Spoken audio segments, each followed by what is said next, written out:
Hi friends, welcome to my channel. ഞാനിന്നൊരു fish കറിയുടെ recipe ആയിട്ടാണ് വന്നിരിക്കുന്നത്. ഇത് ഉണ്ടാക്കിയിരിക്കുന്നത് വെളൂരി മീൻ വെച്ചിട്ടാണ്. തേങ്ങാപ്പാലൊന്നും ഒഴിക്കാതെ തന്നെ നല്ല കുറുകിയ ചാറോട് കൂടിയുള്ളൊരു കറിയാണിത്. ഇതിന് ഞങ്ങളുടെ അവിടെ വെളൂരി എന്നാണ് പറയുക. ഇതിന് വേറെ പേരുണ്ടോ എന്നുള്ളത് എനിക്കറിയില്ല. നല്ല എളുപ്പത്തിൽ നല്ല ടേസ്റ്റിയായിട്ട് വെളൂരി കറി എങ്ങനെ ഉണ്ടാക്കുന്നതെന്ന് കണ്ടിട്ട് വരാം. വെളൂരി ഞാൻ കഴുകി വൃത്തിയാക്കി എടുത്തിട്ടുണ്ട്. ഇതൊരു 1/2 കിലോനോളം ഉണ്ടാവും. ആദ്യം നമുക്ക് കുറച്ച് മസാല പുരട്ടിയിട്ട് ഒരു അരമണിക്കൂർ നേരം ഇത് മാരിനേറ്റ് ചെയ്ത് വെക്കണം. അതിന് ശേഷമാണ് നമ്മൾ കറി ഉണ്ടാക്കുന്നത്. ഒരു 1/4 ടീസ്പൂണ് മഞ്ഞൾപ്പൊടി, ഒരു 3/4 ടീസ്പൂണ് മുളക് പൊടി, പാകത്തിന് ഉപ്പ് കൂടുതൽ ഇടരുത്. നമ്മൾ കറിയിലും ഉപ്പിട്ടിട്ടെല്ലാം ഉണ്ടാക്കുക. അപ്പോൾ ഇതിൽ കുറച്ച് കുറവ് ചേർത്താൽ മതി. എന്നിട്ട് നന്നായി മിക്സ് ചെയ്തിട്ട് അരമണിക്കൂർ മൂടി വയ്ക്കുക. അതിനുശേഷം നമുക്ക് കറി ഉണ്ടാക്കാം. ഇതാ ഞാനിപ്പോൾ അരമണിക്കൂറായിട്ടുണ്ട് ഫിഷ് മാരിനേറ്റ് ചെയ്ത് വെച്ചിട്ട്. കണ്ടില്ലേ, മസാല എല്ലാം നന്നായി പിടിച്ചിട്ടുണ്ട്. ഇനി നമുക്ക് ഗ്രേവി ഉണ്ടാക്കാം. ഗ്രേവി ഉണ്ടാക്കാൻ വേണ്ടിയിട്ട് ഞാനൊരു പാൻ അടുപ്പത്ത് വെച്ചിട്ട് നന്നായി ചൂടാക്കി എടുത്തിട്ടുണ്ട്. ഞാനൊരു 2 ടേബിൾ സ്പൂണ് വെളിച്ചെണ്ണ ഒഴിച്ചു കൊടുത്തിട്ടുണ്ട്. അതിലേക്ക് ഒരു 100 ഗ്രാം ചുവന്നുള്ളി ഇട്ട് കൊടുക്കുക. ഒരു 3 വെളുത്തുള്ളി ഇട്ട് കൊടുക്കുക. ചുവന്നുള്ളി വാടി വന്നിട്ടുണ്ട്. അതിലേക്ക് ഒരു 2 തക്കാളി കട്ട് ചെയ്ത് ഇട്ട് കൊടുക്കുക. ഇത് ഞാനിപ്പോൾ വലിയ കഷ്ണങ്ങളാക്കിയിട്ട് തന്നെയാണ് കട്ട് ചെയ്തിരിക്കുന്നത്. നമ്മൾ വഴറ്റിയിട്ട് അരച്ചിട്ടാണ് ഗ്രേവി ഉണ്ടാക്കുന്നത്. അതുകൊണ്ട് വലിയ പീസാക്കിയിട്ട് കട്ട് ചെയ്തിട്ടാലും കുഴപ്പമില്ല. നന്നായി വാട്ടിയെടുക്കുക. അതാ തക്കാളി വാടി വന്നിട്ടുണ്ട്. നന്നായി വാടി കുഴമ്പ് പോലെ ആവേണ്ട ആവശ്യമില്ല. കാരണം നമ്മളിത് അരച്ചെടുക്കുന്നതല്ലേ. ഒന്ന് വാടിയാൽ മതി. ഇതുമെന്ന് തൊലി നീങ്ങുന്ന പരുവത്തിൽ വാടി കിട്ടിയാൽ മതി. ഇനി നമുക്കിതിലേക്ക് കുറച്ച് മസാലകൾ ചേർത്ത് കൊടുക്കാം. 3 ടീസ്പൂണ് മല്ലിപ്പൊടി,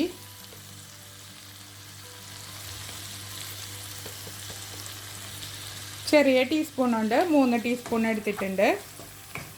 1 ടീസ്പൂണ് മുളക് പൊടി. എരിവ് നിങ്ങളുടെ ഇഷ്ടത്തിനനുസരിച്ചിട്ട് കൂട്ടിയെടുത്തോളൂ കേട്ടോ. ഒരു 1/2 ടീസ്പൂണ് മഞ്ഞൾപ്പൊടി. എല്ലാം ചേർത്തിട്ട് മൂപ്പിച്ചെടുക്കുക. മസാലയുടെ പച്ചമണം മാറുന്നത് വരെ വഴറ്റിയെടുക്കുക. സിമ്മിൽ വെച്ചിട്ട് വേണം ഇത് ചെയ്തെടുക്കാൻ.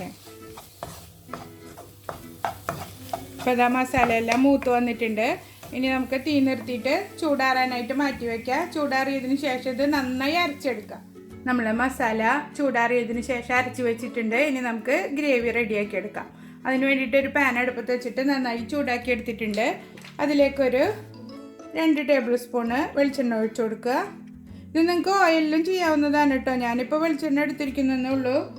വെളിച്ചെണ്ണ നന്നായി ചൂടായതിന് ശേഷം അതിലേക്കൊരു 1/4 കപ്പ് ചുവന്നുള്ളി അരിഞ്ഞത് ഇട്ട് കൊടുക്കുക. അതിനൊപ്പം തന്നെ ഒരു 3-4 വെളുത്തുള്ളി അരിഞ്ഞത് ഇട്ട് കൊടുക്കുക.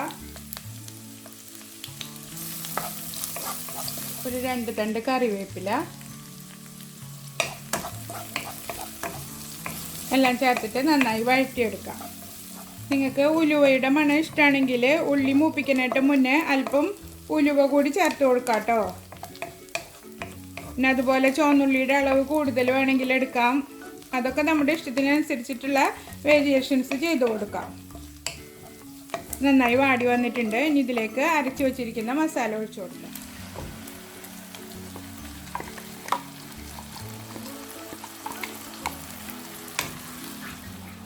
ഇനി മിക്സി കഴുകിയിട്ട് കുറച്ച് വെള്ളം കൂടി ഇതിലേക്ക് ഒഴിച്ചു കൊടുക്കാം. വെള്ളം ഒഴിച്ചു കൊടുത്തിട്ടുണ്ട്. ഒരു കപ്പ് വെള്ളം ഞാനിതിൽ ഒഴിച്ചിട്ടുണ്ട്. ഇനി ഇതിലേക്ക് അല്പം പുളി പിഴിഞ്ഞൊഴിക്കണം. ഞാനൊരു നെല്ലിക്ക വലുപ്പത്തിലുള്ള പുളി വെള്ളത്തിലിട്ട് വെച്ചിട്ടുണ്ട്.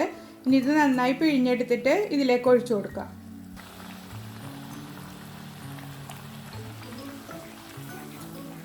ഇനി ഇത് അടച്ചു വെച്ചിട്ട് ഒരു 5 മിനിറ്റ് നന്നായി വേവിച്ചെടുക്കാം. അതിന് ശേഷം നമുക്ക് മീനിട്ട് കൊടുക്കാം. മീഡിയം ഫ്ലെയിമിൽ വെച്ചിട്ട് മൂടി വെച്ച് കൊടുക്കുക. അത് നന്നായി തിളച്ചിട്ടുണ്ട്. ഇനി തുറന്ന് നോക്കുക. മസാലയുടെ പച്ചമണമെല്ലാം മാറിയിട്ടുണ്ടെങ്കിൽ നമുക്കിതിലേക്ക് മീനിട്ട് കൊടുക്കാം. മസാലയൊക്കെ കുറുകി വന്നിട്ടുണ്ട്. ഇപ്പോൾ നല്ല മണമാണ്. മസാലയുടെ കുത്തുമണം ഒന്നുമില്ല. ഇനി നമുക്കിതിലേക്ക് മീനിട്ട് കൊടുക്കാം. മീഡിയം ഫ്ലെയിമിൽ വെച്ചിട്ട് നമ്മൾ മസാല പുരട്ടി വെച്ചിരിക്കുന്ന മീൻ ഇട്ട് കൊടുക്കുക. ഇതിലേക്ക് തേങ്ങാപ്പാലൊന്നും അരയ്ക്കാതെയാണ് നമ്മൾ ഉണ്ടാക്കുന്നത്. നല്ല ടേസ്റ്റി ആയിട്ടുള്ളൊരു കറിയാണ്.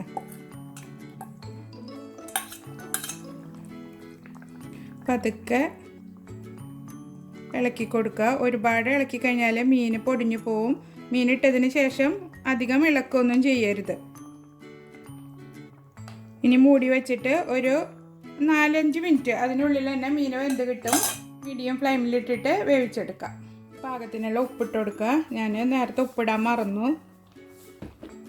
നിങ്ങൾ മീനിടുന്നതിന് മുന്നേ ഉപ്പിട്ട് കൊടുക്കുക. ഇതാ ഇപ്പോൾ കറി തിളയ്ക്കൽ തുടങ്ങിയിട്ട് 2-3 മിനിറ്റ് ആയിട്ടുണ്ട്. മീൻ കണ്ട വെന്ത് തുടങ്ങിയിട്ടുണ്ട്. കണ്ടില്ലേ, ഒട്ടും പൊടിഞ്ഞു പോവോ ഒന്നും ചെയ്തിട്ടില്ല. ഒരു 2 മിനിറ്റ് വേവിക്കുമ്പോഴേക്കും ഇത് നന്നായി വെന്ത് വരും. ഒരുപാട് കയ്യിലിട്ടിട്ട് ഇളക്കൊന്നും ചെയ്യരുത്. അഥവാ നിങ്ങൾക്ക് വേണമെന്നുണ്ടെങ്കിൽ പാന് വെച്ചിട്ട് ജസ്റ്റ് ഇങ്ങനെ ഒന്ന് ചുറ്റിച്ചു കൊടുത്താൽ മതി. വീണ്ടും മൂടി വെച്ചിട്ട് 2 മിനിറ്റും കൂടെ വേവിച്ചെടുക്കാം. ഇതാ നമ്മുടെ കറി റെഡി ആയിട്ടുണ്ട്. കണ്ടില്ലേ, ചാറെല്ലാം നന്നായി കുറുകിയിരിക്കുന്നുണ്ട്.